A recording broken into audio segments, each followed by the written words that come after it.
Dawson Rider Review.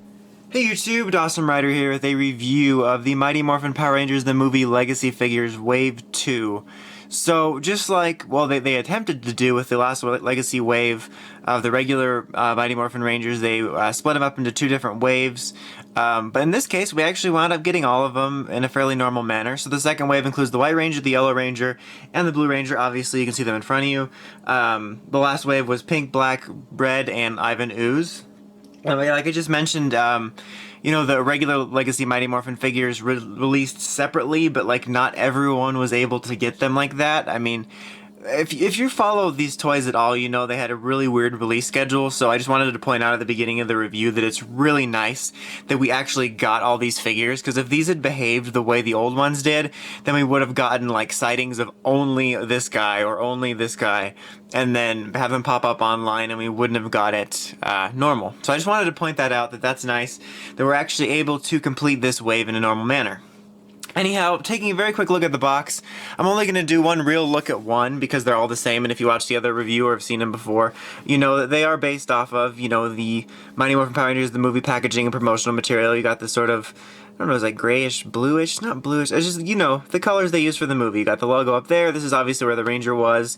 You have the little picture of the 5 of their helmets lined up, which is used for the posters.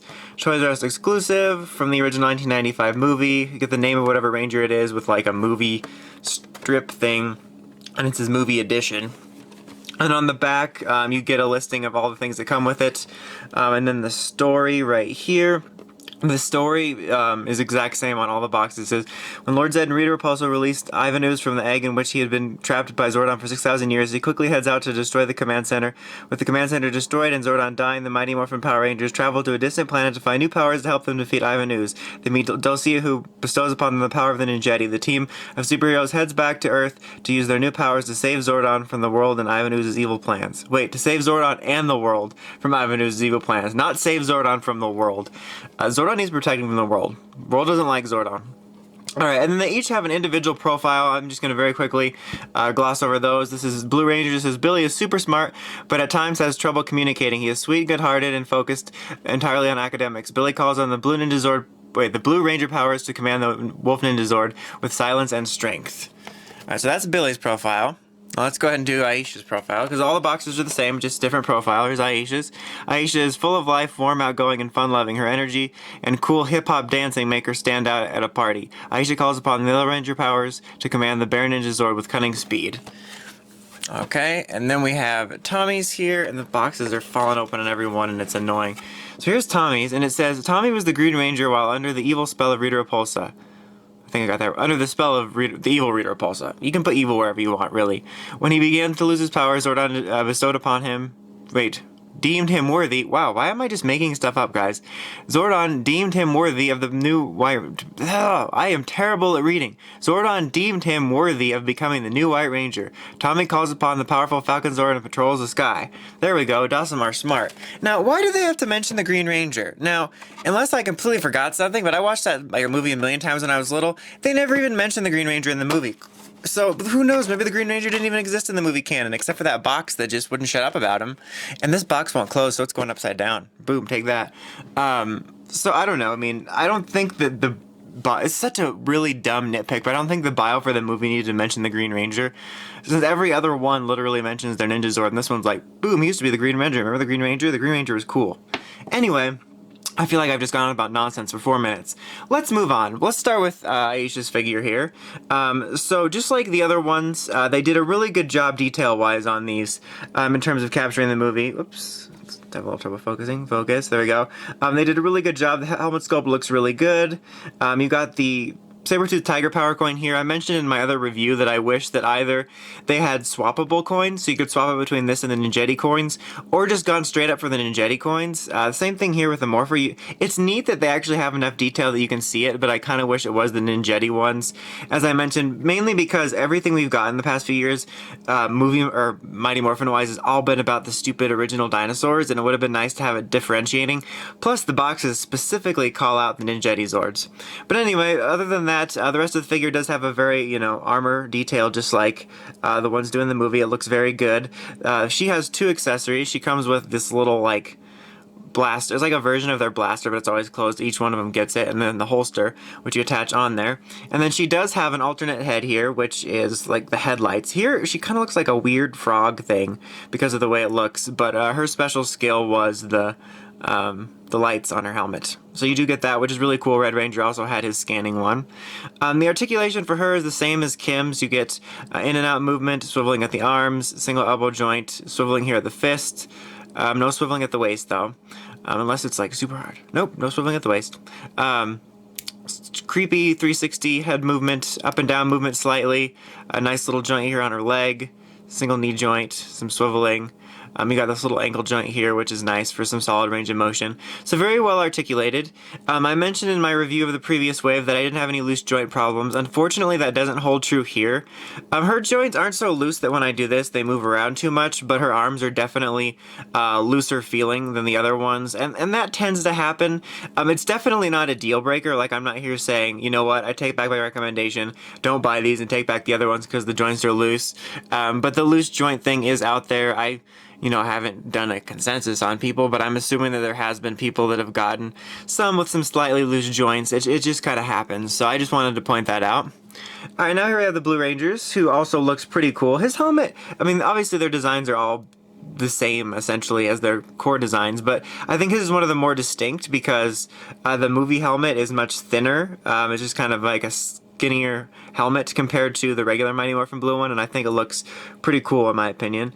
Once again, you got the Triceratops logo here, the armored look all around him. Here you have the Morpher with the Triceratops power coin in it. But a very good looking figure. I don't know, it keeps wanting to focus on Tommy. I'm not sure if I'm supposed to find that ironic or not. But yeah, good looking figure. I like how I said that right as I turn around to his back. And then he has his little blaster weapon here, and then he gets his specialized what was it, like Stego Stinger or something? I don't remember. It's his taser. I don't remember what he called it. I feel like he used the word Stego, but it's like a little taser, but it's just kind of funny. At least that's what it looks like. It looks like a little taser. It's really neat to have it because it's what he used in the movie, but in terms of posing it, it looks so funny because, like, the ones that do have weapons are like Tommy here has the sword, and then you got Kim with a whip, and then he's got like this little thing that looks like an old cell phone where he's like, all right, can you hear me now? It's just kind of funny. Articulation-wise, he shares the same base mold as all the other guys, which is essentially the same articulation of the girls with just a guy mold. 360 movement, in and out, the single knee joint, this is a knee up here, guys. Knees, elbows, get it right.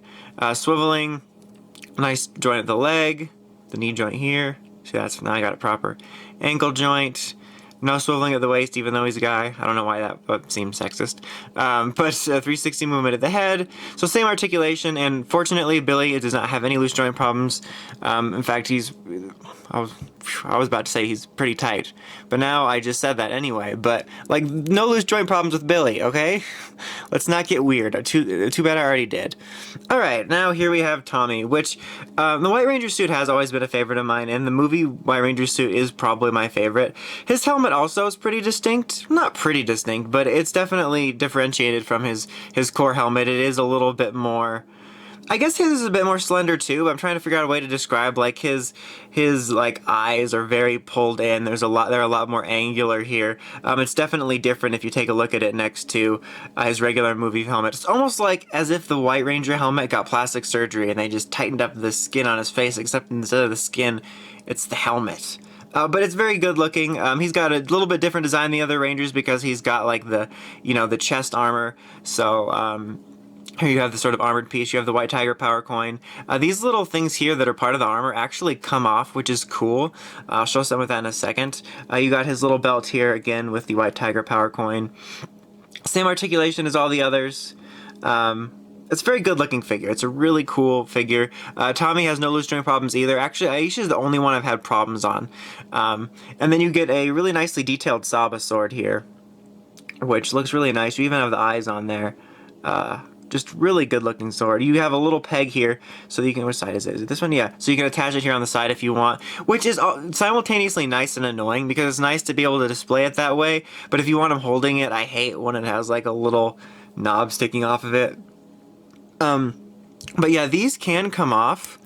I'm gonna credit my buddy George, #SecurityBloods, for doing this on Twitter. So I saw him do like the Black Rangers, which looked really cool, but I'm gonna put it on Billy. But so you can do that, which is actually really cool. Like I said, if you do it on the Black Rangers, it looks the coolest probably. At least that's the picture I saw that George put out.